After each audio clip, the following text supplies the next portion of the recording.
Bonjour à tous et bienvenue sur GI TV. On est ici au Forum de Monaco et je suis en compagnie de Valentin Chomel de Beyond Aero. Bonjour à vous. Bonjour. Vous êtes l'un des cofondateurs de cette start-up et vous êtes en charge de la stratégie. Alors, Beyond Aero qui a levé encore dernièrement des fonds de façon assez conséquente. Ouais, nous avons levé nous avons levé 20 millions de dollars en 2024. C'est une année qui, en effet, dans le contexte économique, c'est plutôt une bonne nouvelle dans cet écosystème.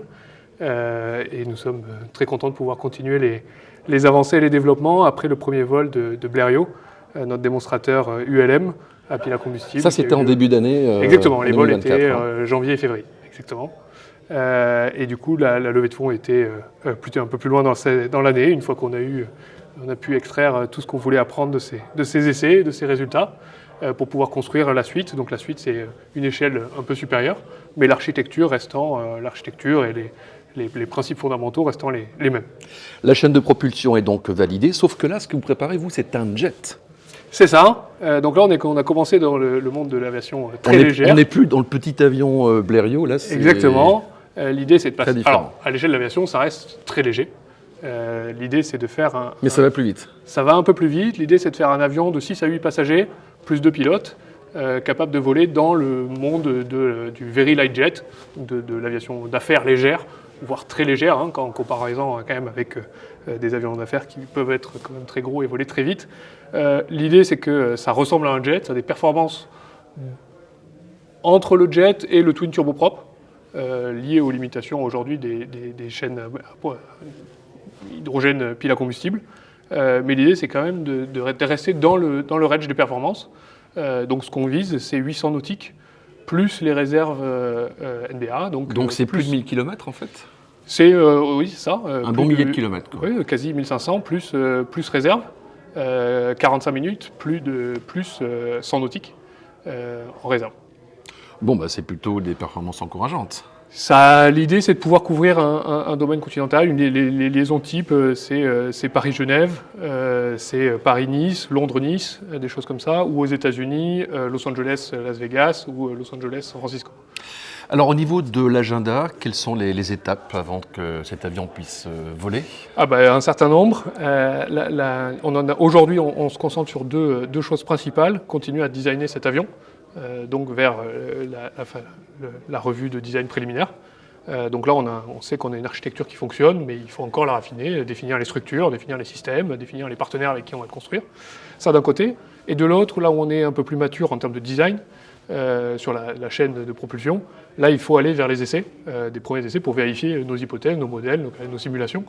Et donc pour ça, la levée de fonds nous aide à financer un laboratoire d'une chaîne propulsive, donc là à l'échelle de 600 kW, de la station de rechargement jusqu'au réservoir, jusqu'à la pile à combustible et jusqu'au système de gestion électrique de l'avion. Et donc là, on est en plein dedans, en train de fabriquer ce laboratoire. Puis après, il y aura la certification dans une autre C'est phase. ça, là, l'idée, c'est que ce laboratoire serve comme moyen d'essai sol à cette certification, et on pense que ça nous aidera à démontrer les niveaux de fiabilité et de sécurité de ces systèmes, avant de pouvoir aller évidemment vers les essais en vol qui continueront de cette démonstration. Dans le meilleur des cas, ça serait un vol échelle 1 pour quelle date ? Ce qu'on vise, c'est la fin de la décennie pour l'entrée en service. Donc ce qu'on voit, c'est que de façon, dans les différents programmes d'aviation d'affaires, il faut entre 2 et 3 ans d'essais en vol, plutôt 3 ans sur des programmes avec autant de nouveautés. Donc on peut imaginer fin de la décennie, moins 3 ans pour des premiers vols. Mais il faut qu'on soit sûr au sol que tout fonctionne bien, parce que sur une start-up avec des financements comme les nôtres, on ne peut pas vraiment se permettre le luxe de se tromper. Donc faisons les bons designs et quitte à prendre le temps pour l'instant, pour ne pas découvrir aux essais en vol qu'on ne pourra pas arriver aux performances souhaitées. Vous êtes à Toulouse, comme d'autres startups d'ailleurs, de l'aéronautique. Tout à fait. Et il y a un technocampus d'ailleurs qui va ouvrir ses portes Exactement, avec prochainement. une bonne nouvelle qui a été annoncée cette semaine là, sur la signature de la préfecture. Non, c'est une très bonne chose. Et ça aide définitivement à ce que tout l'écosystème se structure. Airbus en fait évidemment partie et évidemment moteur dans cette industrie. Le Technocampus sur le côté de la recherche publique. Nous travaillons aussi beaucoup avec le Laplace, qui fait partie de toute la plateforme hydrogène de Toulouse. C'est tout un écosystème qui doit bouger.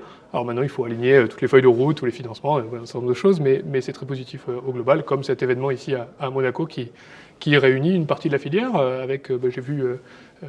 Savin de Blue Spirit Aero, on a vu sur scène le fondateur de Joby qui a fait un vol cette année en hydrogène liquide. Donc les pionniers sont là. Exactement, il y a tout un écosystème mobilité, mais incluant l'aéronautique, et au niveau mondial qui est là, depuis l'Allemagne avec H2Fly, depuis les États-Unis avec Joby, et depuis la France avec notre écosystème. Merci, c'était Valentin Chomel de Beyond Aero. À bientôt sur GITV. Merci beaucoup.